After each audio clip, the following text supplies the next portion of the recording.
No verão de 1974, a seleção brasileira viajou para a Alemanha Ocidental, com uma missão tão árdua quanto uma montanha: defender a Copa Jules Rimet, conquistada para sempre 4 anos antes. Mas o Brasil de 1974 não era mais o time encantador da Copa do México de 70. Não era mais o Rei Pelé, nem Gerson ou Tostão. O exército da seleção daquele ano, sob o comando de Mário Zagallo, havia se transformado em uma equipe mais aguerrida, mais pragmática e mais europeia, pronta para enfrentar o turbilhão do futebol total que surgia. Era um time em transição, carregando consigo uma obsessão por vencer a qualquer custo, mesmo que isso significasse sacrificar sua beleza intrínseca. Apesar de terem chegado à disputa do 3º lugar e perdido para a Polônia, a geração de 1974 deixou uma marca indelével. Foi uma jornada incrível de esforços para manter o título, onde o jogo defensivo e os contra-ataques, intercalados com o brilho individual, criaram um cenário repleto de contradições, mas também de tragédias. 50 anos se passaram desde aquele verão alemão. O tempo, como um rio impiedoso, levou a juventude, deixando apenas cicatrizes profundas nos rostos daqueles jovens. Depois de vestirem as prestigiosas camisas amarelas e verdes, eles retornaram à vida real, repletos de preocupações. Alguns se tornaram padrinhos poderosos, outros se aposentaram e, infelizmente, alguns sucumbiram ao seu cruel destino quando o apito final de suas vidas soou cedo demais. Hoje, vamos revisitar os arquivos para ouvir as histórias de vida dessas testemunhas históricas daquele ano.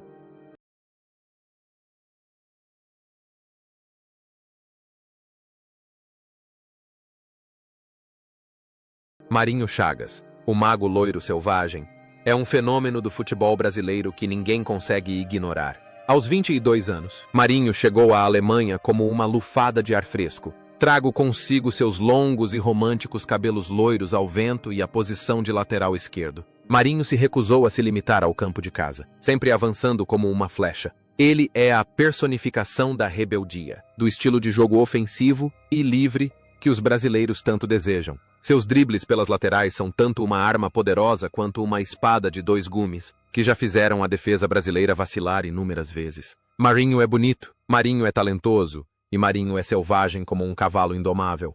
A vida de Marinho após a Copa do Mundo foi tão turbulenta e agitada quanto sua carreira como jogador. Ele passou por diversos clubes, do Botafogo ao Fluminense, até chegar ao New York Cosmos, nos Estados Unidos, onde jogou ao lado de lendas como Beckenbauer. Marinho vivia como uma estrela do rock, com festas, mulheres e diversão sem fim. Era generoso, disposto a dar tudo o que tinha, mas essa generosidade e seu estilo de vida extravagante o levaram gradualmente a um beco sem saída. Quando suas pernas cansaram e os holofotes se apagaram, Marinho enfrentou a solidão e a pobreza. Lutou contra o alcoolismo, que corroeu tanto o corpo quanto o espírito do craque do passado. Parecia que a liberdade e a liberdade em campo haviam afetado cruelmente sua vida. Marinho não sabia se defender, pois frequentemente se esquecia de sua posição em campo. Ele vivia intensamente para suas emoções, e quando elas passavam, restava apenas a dor. No entanto, essa jornada repleta de altos e baixos teve que ser interrompida repentina e tragicamente. Em 1º de junho de 2014, poucos dias antes da Copa do Mundo retornar ao Brasil, Marinho Chagas faleceu aos 62 anos devido a uma hemorragia gastrointestinal, resultado de anos de alcoolismo. Sua morte deixou um rastro de tristeza infinita por um talento nato que se perdeu, uma estrela cadente brilhante que se extinguiu cedo demais na escuridão da vida. Jairzinho é um farol do passado. Aos 29 anos, é o furacão. É o único jogador da lendária seleção de 1970 que ainda desempenha um papel fundamental no ataque. Com a pesada responsabilidade de substituir Pelé e liderar sua equipe mais jovem, Jairzinho lutou com todas as suas forças. Embora não tenha conseguido repetir o feito de marcar em todas as partidas como há 4 anos, com 2 gols e um estilo de jogo poderoso, ele continua sendo uma ameaça constante, um apoio espiritual para uma seleção em um difícil período de transição. Após o torneio de 1974, Jairzinho continuou sua trajetória de sucesso na Europa com o Olympique de Marselha, antes de retornar para casa. Ao contrário de muitos de seus contemporâneos, Jairzinho teve uma vida pós-aposentadoria bastante plena e manteve-se intimamente ligado ao futebol. Ele não optou por uma vida reclusa, mas participou ativamente do treinamento e da descoberta de jovens talentos. Sua maior conquista após pendurar as chuteiras provavelmente não foi um troféu, mas sim a descoberta de Ronaldo Nazário, o Alien, quando este tinha apenas 14 anos, abrindo um novo capítulo na história do futebol mundial. A vida de Jairzinho é um testemunho de resiliência e adaptabilidade. De um ponta veloz, ele se transformou em professor e olheiro de olhar apurado. Viveu uma vida respeitada, longe de escândalos barulhentos. Hoje, aos 79 anos, Jairzinho ainda goza de boa saúde e aparece regularmente na mídia como uma lenda viva. Ele ainda fala de seus dias de glória com orgulho incontido, e sua imagem permanece um símbolo de continuidade entre as gerações de ouro do futebol brasileiro.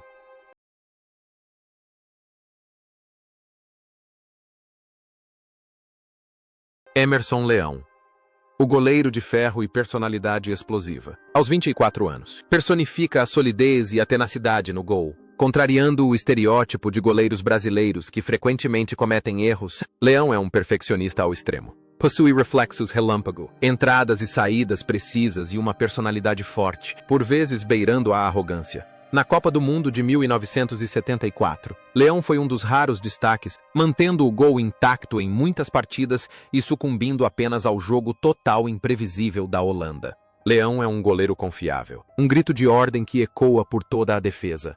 A carreira de Leão abrangeu impressionantes 4 décadas. Após se aposentar dos gramados, dedicou-se ao treinamento e tornou-se um dos técnicos mais famosos e controversos do Brasil, comandando a maioria dos clubes de sua região e a seleção nacional. Seu temperamento explosivo, disciplina rígida e disposição para confrontar a imprensa ou seus jogadores estrelas eram marcas registradas de Leão.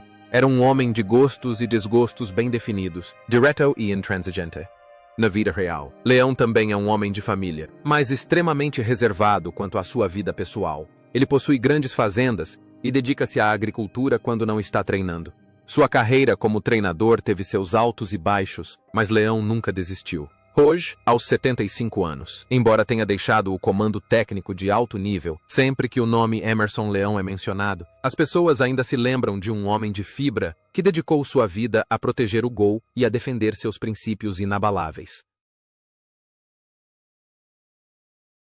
Marinho Pérez era o capitão do Brasil em 1974. Aos 27 anos, zagueiro era um pilar na defesa, conhecido por sua capacidade de ler o jogo e fazer desarmes decisivos. Embora não fosse tão vistoso quanto os craques do ataque, o papel de Marinho Pérez era insubstituível. Ele era o guardião do ritmo, a voz de Zagallo em campo, tentando manter a disciplina em uma equipe que lutava para encontrar sua identidade. Sua transferência para o Barcelona logo após a Copa do Mundo foi a prova mais clara de sua qualidade na época.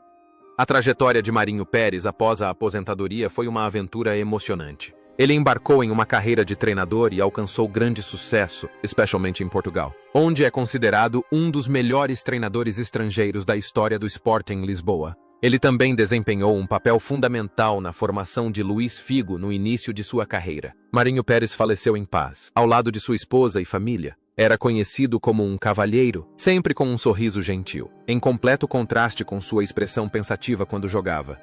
No entanto, as leis do nascimento, envelhecimento, doença e morte não poupam ninguém. Nos últimos anos de sua vida, o ex-capitão enfrentou sérios problemas de saúde após um acidente vascular cerebral. E então, em 18 de setembro de 2023, Marinho Pérez faleceu aos 76 anos. Sua partida deixou um grande vazio, não só para o futebol brasileiro, mas também para os torcedores em Barcelona e Portugal. Ele partiu, levando consigo a memória de um líder discreto, porém corajoso.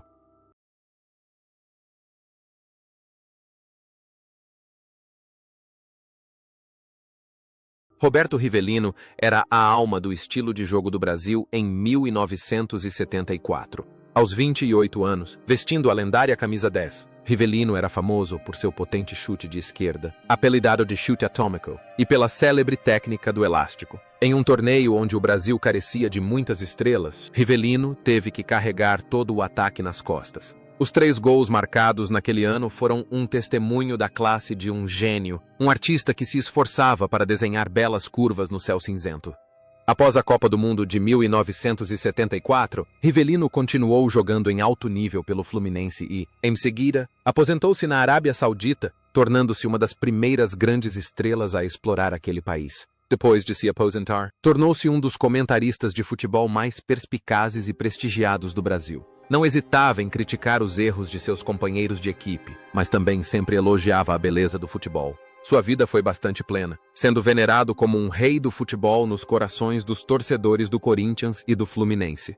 A carreira e a vida de Rivelino parecem ser uma linha reta de glória e respeito. Ele sabe como manter sua imagem, sem ceder às tentações. Hoje, aos 78 anos, o homem do bigode ainda está saudável. Sua voz ainda ressoa na televisão. Ele é um dicionário vivo do futebol. Uma ponte entre o passado glorioso e o presente, lembrando à geração mais jovem o valor da técnica e da dedicação.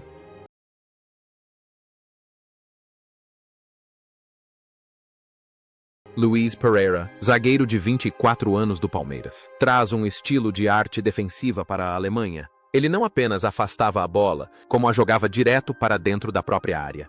Com suas pernas longas e grande habilidade no jogo aéreo, era comparado a um Chevrolet potente e luxuoso. No entanto, seu cartão vermelho contra a Holanda por uma falta em Neeskens foi um ponto negativo, evidenciando a incapacidade do Brasil de jogar um futebol total. No entanto, o talento de Luiz Pereira é inegável. Após o torneio, ele se tornou uma lenda do Atlético de Madrid na Espanha. Ele amava Madrid e Madrid o amava. Depois de se aposentar, Luiz Pereira optou por permanecer na Espanha, passando a vida com as listras rubro-brancas como treinador do time B. Sua vida foi dedicada aos treinos, transmitindo sua experiência para a nova geração. Ele viveu de forma simples, modesta e sempre manteve um sorriso otimista. O que é admirável em Luiz Pereira é a sua resiliência e o seu puro amor pelo futebol. Ele ainda calçava as chuteiras para jogar em torneios profissionais quando tinha 50 e 60 anos. Hoje, aos 75, ainda vive em Madrid, sendo parte integrante da família Atlético. A sua trajetória é a prova de que o futebol pode se tornar um segundo lar, onde um brasileiro encontra a verdadeira felicidade na vida. Valdomiro Vaz Franco, ou simplesmente Valdomiro, chegou à Copa do Mundo de 1974 aos 28 anos. Ele não era um jogador com técnica apurada como Garrincha ou Jairzinho, mas era trabalhador e eficiente. Jogando na ponta direita, Valdomiro era incansável, movimentando-se para frente e para trás. Seu único gol no torneio, contra o Zaire, foi uma justa recompensa por seus esforços discretos. Ele foi um ícone do Internacional, onde conquistou inúmeros títulos nacionais. Fora dos campos de futebol, Valdomiro escolheu uma vida tranquila em sua cidade natal. Ele não seguiu carreira como treinador profissional, mas dedicou grande parte do seu tempo a atividades sociais e de caridade. Fundou projetos comunitários de futebol para ajudar crianças carentes, usando seu próprio nome para proporcionar oportunidades transformadoras a vidas desfavorecidas. Viveu uma vida pacífica, indiferente à fama e à fortuna, feliz com sua família e velhos amigos.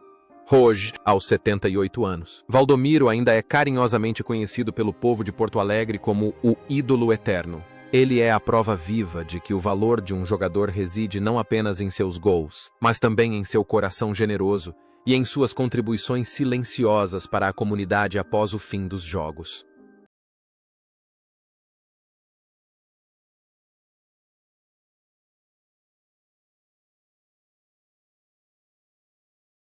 Paulo César Carpegiani, 25 anos, era o centro do meio-campo. Inteligente, calmo e com uma mente tática que transcendia seu tempo, Carpegiani controlava o jogo, ajudando o Brasil a equilibrar ataque e defesa. Embora não fosse particularmente imponente fisicamente ou veloz, sua cabeça fria ajudou o Brasil a controlar a partida em muitos momentos difíceis. Essa visão tática levou Carpegiani a se tornar um dos maiores treinadores da história do futebol brasileiro. Seu auge foi o Mundial de Clubes com o Flamengo em 1981, onde liderou Zico e seus companheiros à vitória sobre o Liverpool. Ele era um workaholic, sério e ambicioso. Sua vida pessoal era repleta de estudos táticos, longas viagens e a pressão constante para alcançar resultados. Hoje, aos 75 anos, Carpegiani desfruta da aposentadoria, mas nunca perdeu o interesse pelo futebol. Ele ainda aceita ocasionalmente trabalhos temporários como treinador ou consultor. É o exemplo perfeito de um intelectual do futebol que se transformou com o sucesso de um bom jogador em um grande estrategista, deixando um enorme legado na tática do futebol sul-americano. Paulo César Caju, um atacante de 24 anos, era um caso especial. Ele era reserva do time campeão de 1977 e tornou-se titular absoluto em 1974. Seu talento natural, técnica apurada e versatilidade permitiam que atuasse em diversas posições no ataque. No entanto, fora de campo, Caju era um notório playboy, levando uma vida extravagante, repleta de festas e casos amorosos no Rio de Janeiro. Após o auge de sua carreira no Olympique de Marselha e em clubes brasileiros, a vida de Caju mergulhou na tragédia por conta das drogas e do álcool. Ele chegou a admitir ter vendido sua medalha de ouro da Copa do Mundo de 1970 e sua camisa para comprar cocaína. Perdeu muitos bens, o respeito de muitas pessoas e quase perdeu a vida. Mas, felizmente, Caju encontrou a luz no fim do túnel. Ele conseguiu se livrar do vício e reescrever sua vida. Agora, aos 75 anos, Paulo César Caju vive uma nova vida. Tornou-se palestrante, viajando pelo mundo para contar os erros da juventude e alertar a próxima geração. Também trabalha como comentarista e jornalista. A história de Caju é uma valiosa lição sobre quedas, mas também um hino triunfante sobre a força para se reerguer da lama escura.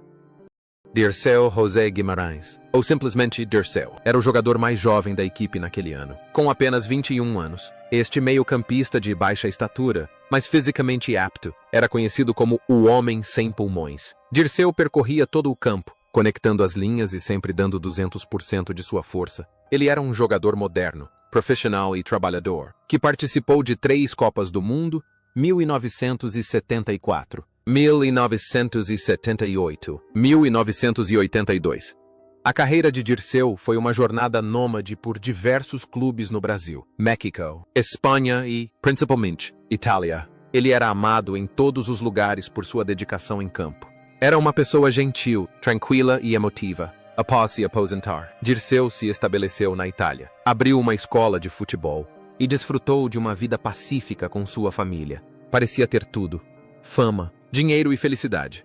Porém, o destino é irônico. Em 15 de setembro de 1995, no Rio de Janeiro, Dirceu faleceu tragicamente em um acidente de trânsito aos 43 anos. Um carro perdeu o controle e tirou a vida do incansável craque em sua terra natal. Sua partida repentina foi um grande choque, deixando uma dor imensa para os fãs ao redor do mundo, encerrando a trajetória de um dos jogadores mais dedicados e queridos da história da seleção.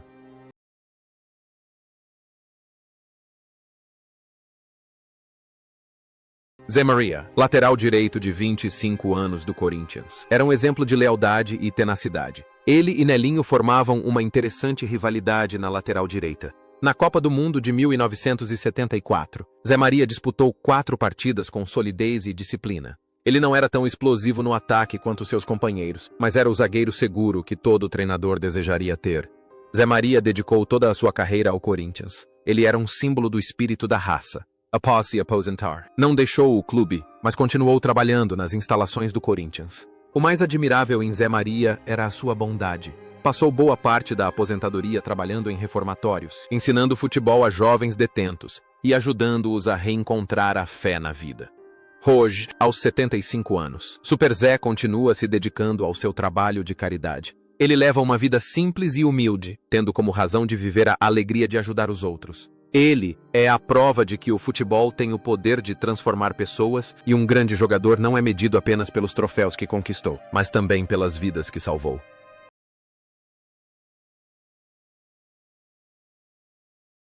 Nelinho, o ponta-direita de 23 anos com um chute devastador de longa distância. Apesar de ter jogado apenas 3 partidas na Copa do Mundo de 1974, o potencial de Nelinho era inegável. Ele era um lateral ofensivo completo, que marcaria um dos gols mais bonitos da história das Copas do Mundo contra a Itália em 1978, com um incrível toque de calcanhar em forma de banana. Após uma carreira brilhante no Cruzeiro e no Atlético Mineiro, Nelinho se aventurou na política e nos negócios. Ele é dono de uma grande rede de academias em Belo Horizonte e trabalha como comentarista esportivo na televisão. Nelinho é inteligente, perspicaz e sabe aproveitar a vida. Ele se mantém em forma e saudável através de treinos intensos.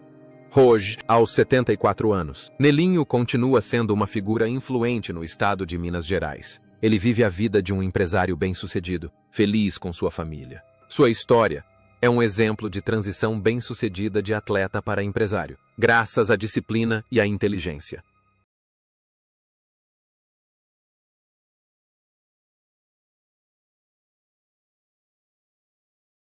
Wilson Piazza, de 31 anos, era um dos veteranos da Copa do Mundo de 1970, no México, originalmente um volante, mas frequentemente atuando como zagueiro. Piazza jogava com experiência e compostura. Na Copa do Mundo de 1974, ele disputou apenas 3 partidas antes de ceder seu lugar para jogadores mais jovens, mas sua liderança no vestiário foi crucial.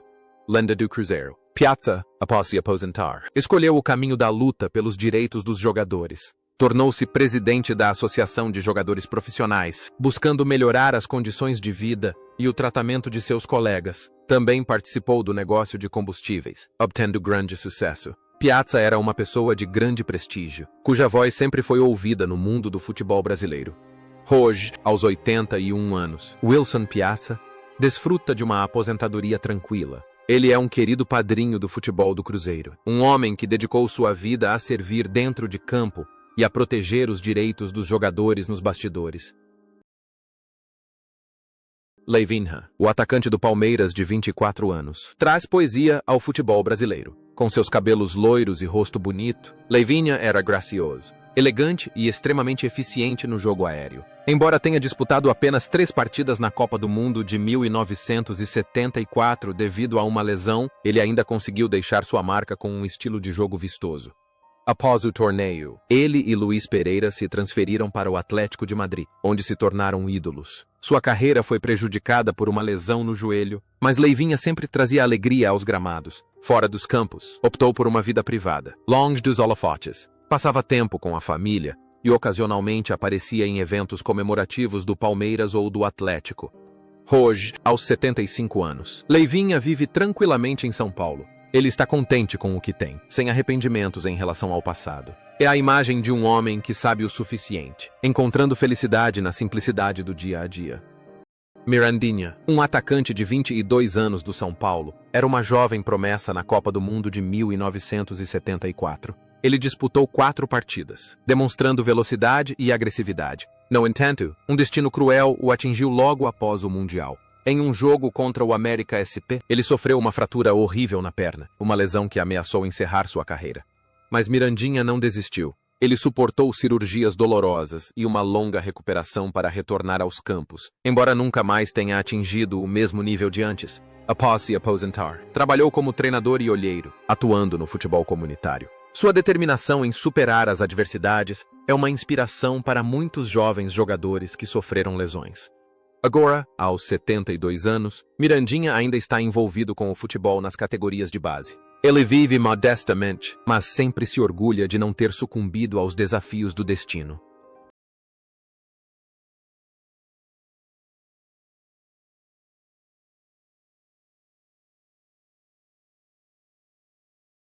Edu é um caso peculiar do futebol brasileiro. Convocado para a seleção nacional em 1966, aos 16 anos. Um verdadeiro discípulo de Pelé no Santos, possuindo técnicas de drible soberbas, mas na Copa do Mundo de 1974, aos 24 anos, disputou apenas uma partida. Edu foi vítima do pensamento tático pragmático da época, em que a beleza técnica era relegada a um segundo plano em relação à força física. Apesar de tudo, Edu continua sendo uma lenda do Santos. Após se aposentar, tornou-se embaixador do clube, viajando pelo mundo para ensinar futebol e disseminar o amor pelo esporte. Sempre manteve um sorriso radiante e um espírito otimista, jamais se lamentando pelo passado. Considerava uma grande honra vestir a camisa da seleção brasileira. Hoje, aos 75 anos, Edu ainda é presença constante no estádio Vila Belmiro, do Santos. Ele é uma ponte da história, um guardião dos valores artísticos do futebol brasileiro, uma joia preciosa que, embora não tenha brilhado intensamente na Copa do Mundo, ainda reluz à sua maneira.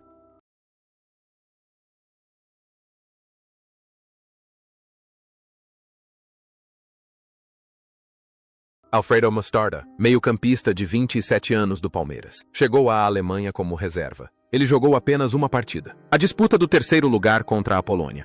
No entanto, Alfredo foi peça fundamental da Academia do Palmeiras na década de 1970, conhecida por seu estilo de jogo forte e agressivo. Após se aposentar, Alfredo levou uma vida muito normal. Trabalhou em times pequenos, participou de treinamentos de jovens e viveu a vida de um trabalhador comum. Não tinha aura de celebridade, nem riqueza, mas tinha o respeito de seus companheiros de equipe e da torcida do Palmeiras. Agora, aos 78 anos, Alfredo desfruta da aposentadoria em sua cidade natal. Sua história nos lembra que, no futebol como na vida, nem todos são estrelas, mas todos têm seu papel e valor.